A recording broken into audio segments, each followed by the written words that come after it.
И здравейте на всички, няколко месеца по-късно ще направим останалите глави. Направо не мога, ще вкараме тук и главата.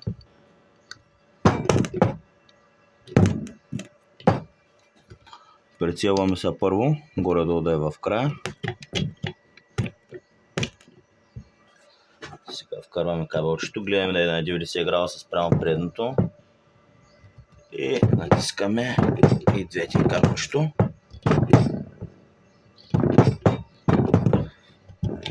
Как да ви го покажа?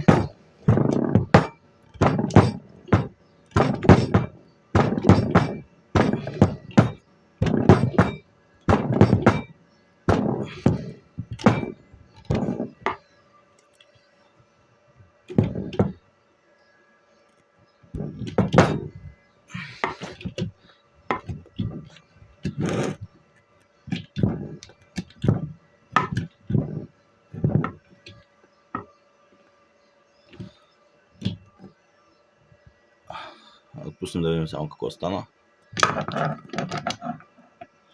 Добре. Защо не е зле. Сега пак затискаме. Много важно, като свършим работа с преста, трябва да си е в затворено положение с хидравликата. Сме около 7-8 мм по-навътре и ще направим последна.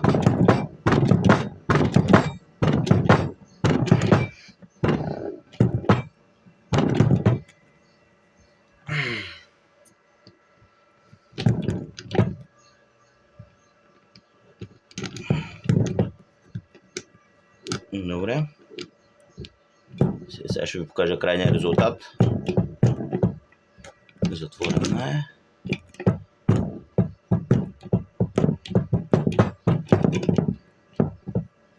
Малко.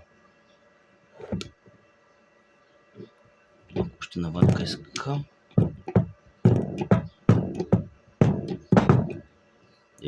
Тук нещо. Нещо закача губата навънка.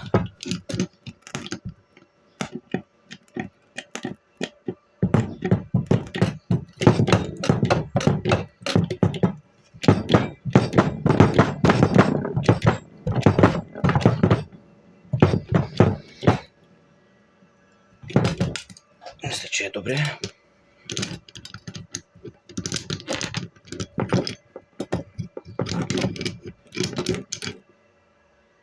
Ето как стана.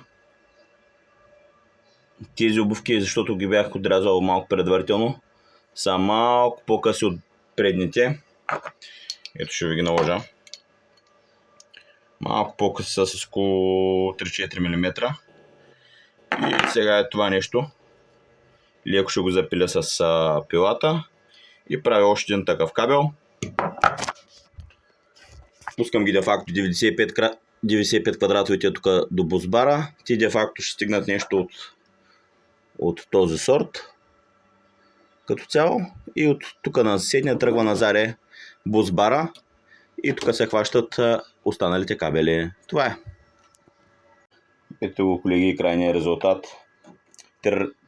Два вида различни глави. 95 квадрата на 8 мм са тези трите. Това е 95 квадрата на 10 мм. Всъщност трябваше да взема още една такава, защото болтовете, които съм оставил тук на бусбара, са 10 мм М10, а горе са М8. Едната ще загладя и ще стане десятка с вентверта. Общо взето, той нещо съм го кръпнал с 70 квадратовите матрици. Това е с 70 отзаде и 95 отпреде. И мисля, че като цяло, тук изобщо нищо не съм шкурил, стана доста по-прилично. По-малко материал ще има за шкурене, за пилене. И механичната връзка няма да коментираме бетоне. Просто в другия случай изхвърля доста повече материала и е малко повече работа после. Мисля си, че това е по-добрия вариант с 95 и 70. И общо взето това ми хареса най-много как се получи. Мисля, че са бетон. И сега ги запилявам леко, изолирам ги от тук до 1 см навътре.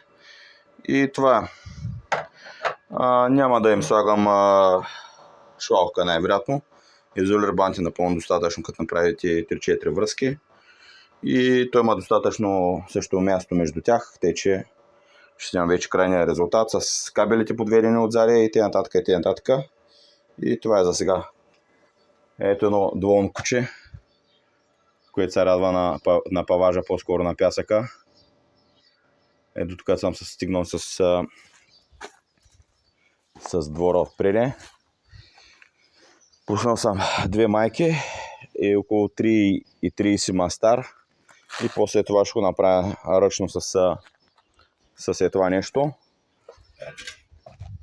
Слага се отгоре на самото паве и отдолу прави връзката вече с пясъка.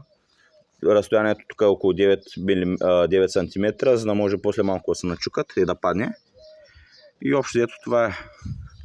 Мисля, че доста добре се получи. Най-вероятно ще има някъде пропадания. До година ще ги напълня с допълнително пясък и това е общо взето. Трамбовал съм го на ръка. Бавно около 5 пъти съм минал навсякъде. Кучето и то го трамбова, нали те бьорда. Хладничко е, недоволно е. Няма да напълниш с пясък. Седни.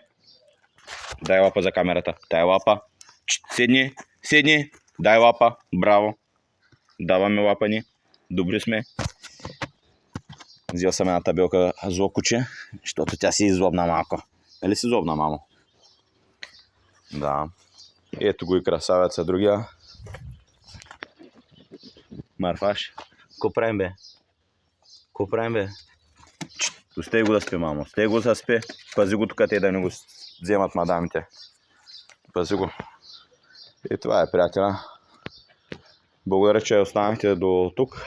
Сега ще се помъча да направя окабеляването и ще имам крайния резултат. Друго само мога да добавя. Когато гайката е с нарязана резба, де факто прави контра, се завива от страната на болта. Гайката не се пипа. По възможност е така, за да може да заклине в самия материал. Защото ако завиваме гайката и тя е с нарязана резба, самият материал тук те се преплъзва. Започва едно разрушаване на структурата, те се забива в него и самата връзка става по-здрава. Така че завивайте, ето си гидория съм си взел, завивайте от страната на болта по възможност, казвам. И общо взето, секунда да видим положението. Майко мила.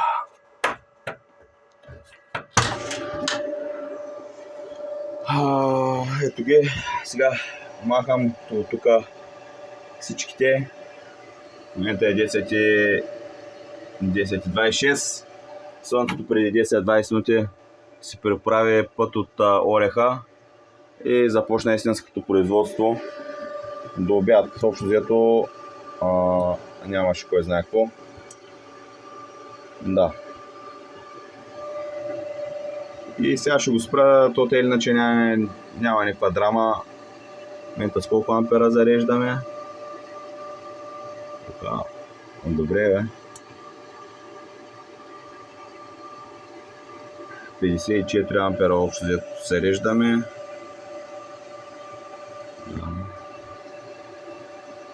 Извинявам се, 70-54 волта. Току-що го инсталирах, приятеля. Ето го отдолу как изглежда.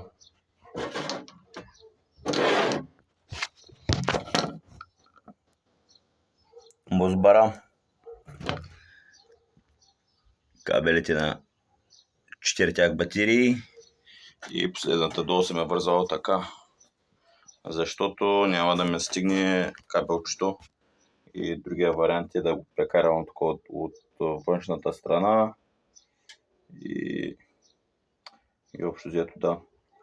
Другия вариант е, но пак нямам стигне кабел, единия кабел да го прекарам от долната страна на батерията и де факто тук да е единия вход, тук те другия вход и да са свързани пак помежду си. Но ще видим. Тук имаме някакъв проблем. F56. Сега ще го видим, сега трябва да тръгне като цяло. Кой му харесва? Не знам защо. Между другото от енергото вече сме изключени 1 месец и нещо. За сега няма никакъв проблем. И тук трябваше да натегна 1-2 кабела. Но после пак мога да го спра, не е проблем.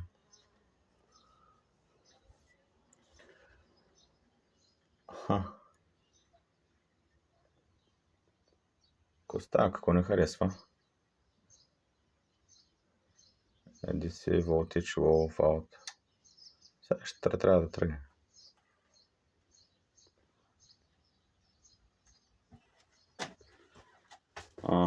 Аларма. Защо са включени алармите? Сега ще изключим батериите.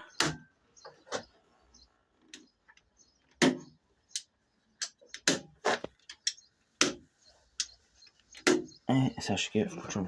Ще изчакам малко. Така. Батериите са спрени.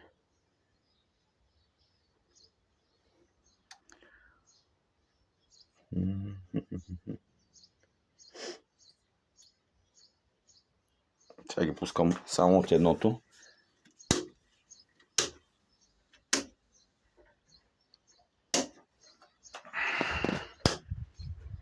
Ще чакаме около 10 секунди.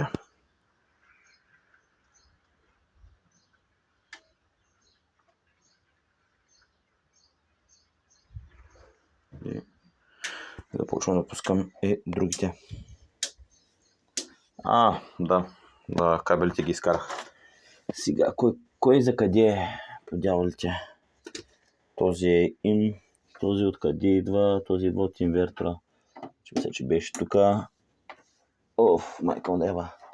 Верно, че махнах кабелите. Само секунда, ще трябва да позирам за малко. Така, оправих ги. И вече точно преди 1 секунда почнахме. Какво се случва? 6 кВт от соларите. Батериите се зареждат с 5 и нещо. Къщата тегли 400 вата. Сега купих си една простотия на Parkside, която е дигитален термометър и може да стреля, лазерен. Но мисля да го оставим да поработи. Или сега ще ползирам и сега ще дода с нея да видим как са температурите. Ето го. Показанията са сходни. Общо взето 6 кВт и 500 от соларите. И сега започваме да мерим температура. 31 градуса, 32 градуса.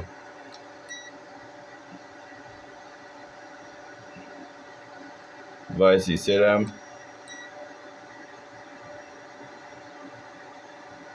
27. Видим минуса. Тук е малко по-топло.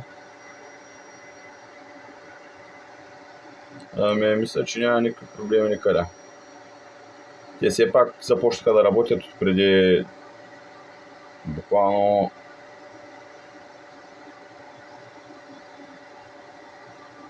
малко. Мога да паузирам, да изчакам 5 минути. Ето в момента е 11:10, ще изчакам 5 минути и пак ще продължа. Така, ще стана и 17, малко поразчистих колкото успях. И сега започваме, ето ги. Избяха около 27 градуса. По спомен. 27, продължаваме да сме 27. Така. Тези също бяха на около 27. Също са толкова 27. Тези бяха, мисля, че 32. момента клонят между 34 и 35.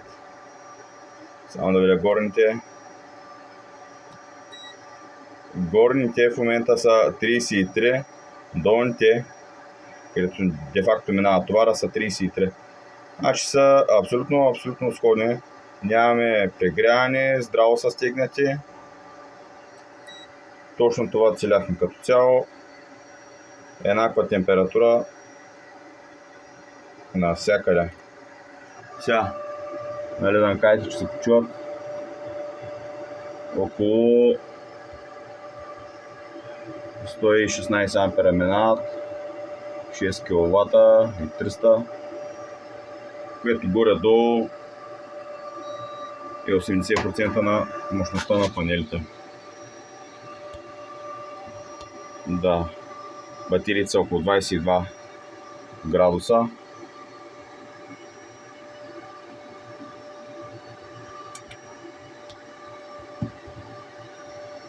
Стринговите. Почти еднакъв волтаж, почти еднакъв ампераж. Разлика 100 волта. Някой пица се е срала някъде. Общо взето да. Грида 6 месец. Нищо.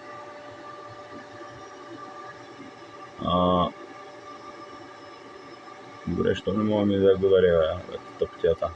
Общо взето от един месец абсолютно 1 лев не съм взел от енергото. Последната фактура ми беше за около 2,80 евро. 5 лева. Но имахме 2 дена дъждовни в началото на май месец и оттам дойде цялата работа. 18 кВт ни стигнаха за абсолютно безплатен май месец, но юни месец за сега просто няма какво да набътне. Батериите предполагам до час почти са заредени. Час и половина, защото те накрая като станат на 93%, започват да се зареждат с много по-малко електроенергия и от да кажем 7-8 кВт започват да зареждат около 2, 2,5, 3 и последните проценти ги зареждат доста по-бавно, което и това е правилният начин де факто, защото самата батерия става по-трудно за зареждане и се отнема повече време. Ето 70%. И за последно 33 градуса.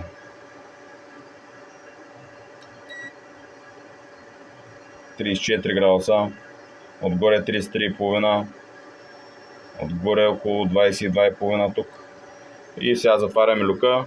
По принцип тези токови трансформатори и енергото то изобщо не трябва. Аз съм го спрял. Така че просто седят за зимата. Само ги превключваме нагоре. Сменяме една настройка тук в Grid Setting, се извинявам, в Advanced и от Iceland Mode минаваме на нормален с енерго и това е 7 кВт. След малко може би ще станат 7 и нещо. Доста е слънчево. И благодаря на който остана тук. Довиждане. И надявам се, не знам всъщност още какви. Мисля единствено да направя една гръмозащита. Ще пусна един кабел 8 мм алуминий по скарата. Тук те ще го пределя някакси в някаква гофра да мине в тази част. Или може да взема такъв, който е де факто облечен. И не знам кола къде ще го забия. Смятам да го забия малко по-напред в двора. И това е, да направя една гръмозащита, евентуално някой, ако му е интересно, това е бъдещето видео, което може би ще се случи, но когато изпаднат материалите или паричките по-скоро. И така, поздрав от мене. Чао!